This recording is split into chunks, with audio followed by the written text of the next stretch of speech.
All right, we're testing Discord. Appreciate you being here. I'm going to walk you through, give you an overview of Discord, explain why we're doing this, and also the first steps you need to take. Before I get started, if you take away anything from this video, it's please note when you get frustrated or you find something challenging or confusing as you enter into the platform and start using it. Please note these things, write them down in a little note or on a piece of paper, and come in here. Once you're in Discord, this is the Men's Group Discord community, find your way into community info and into support or start contact staff, and you can post what you're finding here if you want. Hey, I found this frustrating. Hey, I found this confusing, etc., etc. That's how we're going to learn. So I'll give you an overview of this whole thing, but before I do, the first thing you have to do is you got to click this sign up link. And what this is going to do is it's going to take you to Discord. Now, if you have an account, that's great. It'll dump you right into the Men's Group community, and it'll ask you if you want to join, kind of like it just did with me. Now, if you don't have an account, it'll actually look like this. Continue in browser, and then it might need you to register, and then you got to fill in your information. Then once you do, you'll be added to Discord. Now, once you're in Discord, it might actually just be blank like this. You might not see the little Men's Group community server icon on the left. So these are different communities I'm a part of, Men's Group being one of them. If it's not there, what you need to do is go back to the page here that we were on for their Discord test, click the link again, and then this time it'll bring you right into the Men's Group community. You saw that little accept the invite thing. That's great. Once you're there, here's the key thing. In Discord, people don't have to put their real names. So you can see this is my profile. I have my real name here, but I can make my name whatever I want. I can just go to profile and go, I don't know, owner, since I'm the owner of the network, right? And people aren't going to know that. And so who I am. And so later on, this becomes an issue with customer service stuff, or if there's complaints, we want to know who's who in the zoo. So we need to link people's usernames to their profiles. So just click the copy username button if you're on a computer. If you're on a mobile, you can just highlight it or write it manually. But my username is this, Sean Gallagher, and my display name is the big one, owner. So I'm going to put owner. Then I'll add my other information.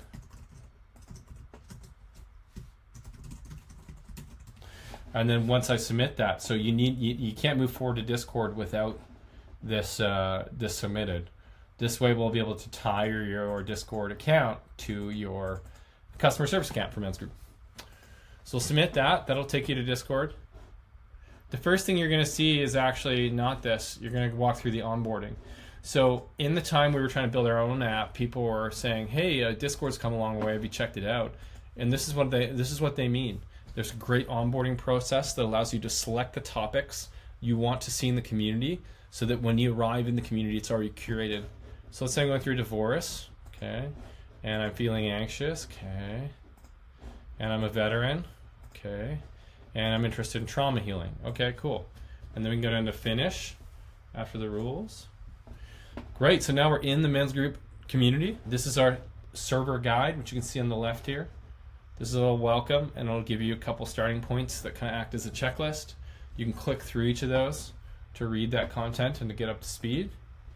But this is where we start. So on the left, you'll see this menu. It looks a little chaotic, but most of the stuff's collapsed when you come in your first time. So you can see here that all these topics that you selected are here. So this is kind of the administrative stuff. A server guide, events list. I'll come back to that in a minute. And then you can update the topics you want to see through the channels and roles tab. That'll control what you see here. So if at any point you're not interested in anxiety, you're actually angry. You can see how anger just popped up on the left. It just disappeared. I'm not anxious anymore, but I do have an illness. Okay, well that pops up. So this is an easy way to control what you see and don't see in Men's Group. So then moving into this stuff, it's really interesting. So these are all the discussion topics that you have chosen in the beginning. So now you're getting a curated list of both the discussion areas and the events based on those topics that you chose. So now you're not going to see the stuff you don't want to see. Now, how do you actually communicate in here? Well, let's go into divorce and separations, for example. You can see that this is just a form. So these little hashtags are text channels, chat channels. So here you can post messages about my divorce. But we noticed that how guys were using the forums and WhatsApp groups for their own communities, like Thane with his and Mark Vesnia with their cheating infidelity meetings, is they were actually using the chat room as a way to set up impromptu meetings on a 24-hour Zoom room that we set up for them. So we're like, oh, that's interesting. Guys want to meet in between the meetings. So that's what these voice channels are for. So every text channel has an associated voice channel. You can see divorce and divorce. So in here you can post messages, share pictures, whatever. If you click on this, you're one click and you're in a meeting. So now you can see the owners in the divorce and separation and breakup voice channel. And this is what it looks like. I can talk or mute myself. I can put my camera on or not. And so how this is often used is guys will come into the divorce room and they'll go, hey, driving home in 20, well, not caps hopefully, but driving home in 20, would love to chat divorce if anyone is around. And actually, hold on a second. Will be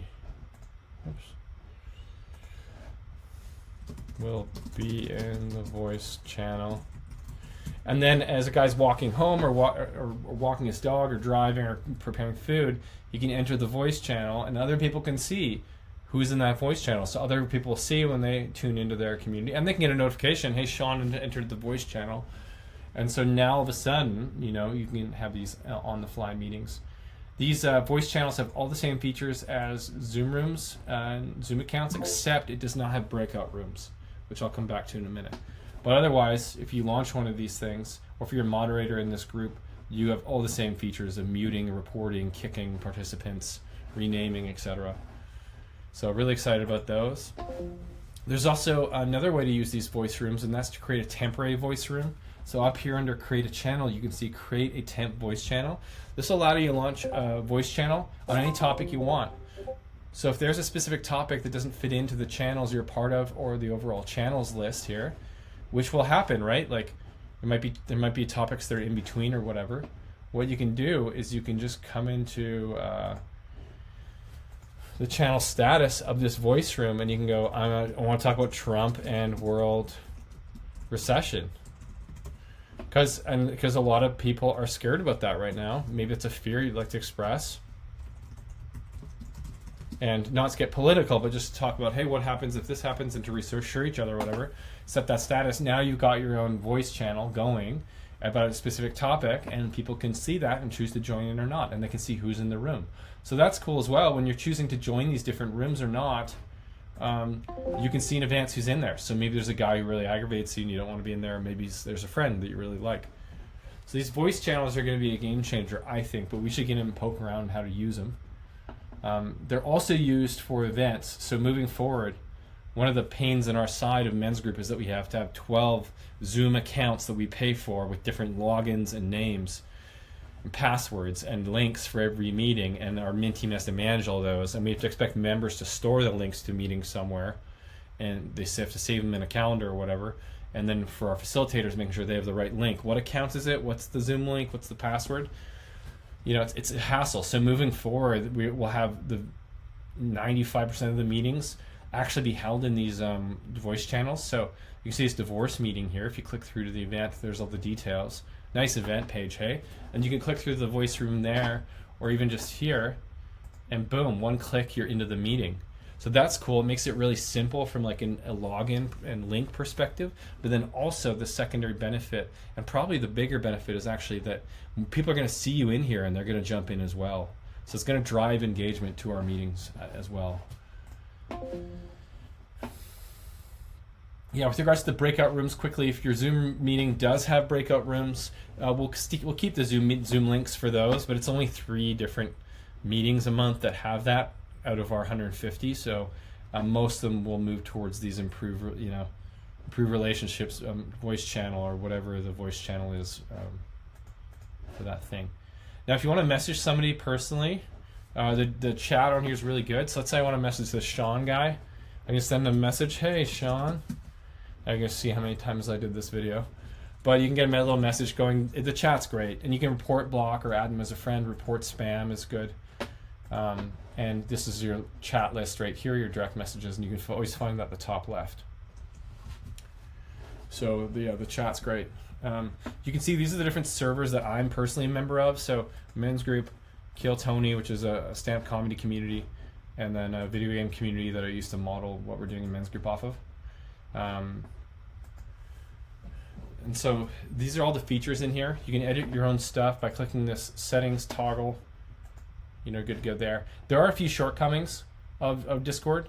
First one is that it was originally built for video gamers. So there's a lot of it may make it easy to post funny GIFs and memes and stuff, which is kind of cool. It also could be kind of annoying, we'll see, but small price to pay for all that useful functionality. You know, here in this video game network, it's the same here. Just lots of pictures people are posting, GIFs, which doesn't really fit our subject matter, but I'm sure we'll make it work. Secondly, the profile thing, you can't really add info to profiles too much, which sucks. So you can't really do a bio, but you can see the posts and comments people have made, which is almost better to see which forums guys are operating in, at least the forums that aren't private. And then you can see their mutual friends and servers and stuff like that. Yeah, I'm as a friend to follow them, whatever. So, but you can't have a specific profile area. What else here? Yeah, there's no quick and easy way to do breakout rooms in the voice channels. Another one will be moderation. So since we're allowing people to just launch their own voice meetings, there's going to be some idiot that starts a meeting and just camps out and it harasses people or tries to sell. And we've got team moderators that are just going to be perusing this stuff all the time. And the good news is the reporting in this is so good. So on any message, I can just go report message and then report it to the administrative team. If this guy and I are messaging and he says something appropriate or sends me something, I can just go report him. Usually it's right here, report. I don't know why it's not there right now. Report user profile, there you go. And I can explain what he did. And same thing even in the voice channels. So if I'm actually in those voice channels with other members when they're there, if they do something appropriate, I can report this meeting in general, or I can report the users in attendance. So good reporting features. Let's go right to our team, and so we can take some action.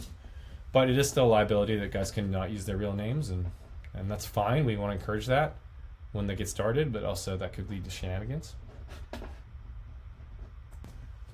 I think the last headache is that we've tried to set it up with Zaps, so API integrations, so that when people leave Discord, then their subscription's canceled in Men's Group. But who knows? Jury's still out if that'll work. So we need to get people to contact us if they want to cancel. Besides that, we're off to the races. Thanks for watching. Again, let me know what you find confusing, difficult. Get in there, post messages, images, videos. Hang out in a voice channel until somebody shows up. If you're just at work all day in front of the computer, hang out in a voice channel on the side, just see what happens. I'll try to schedule some times for some big meetings, some small meetings, stuff like that too. Okay, appreciate you, man. Thanks for watching.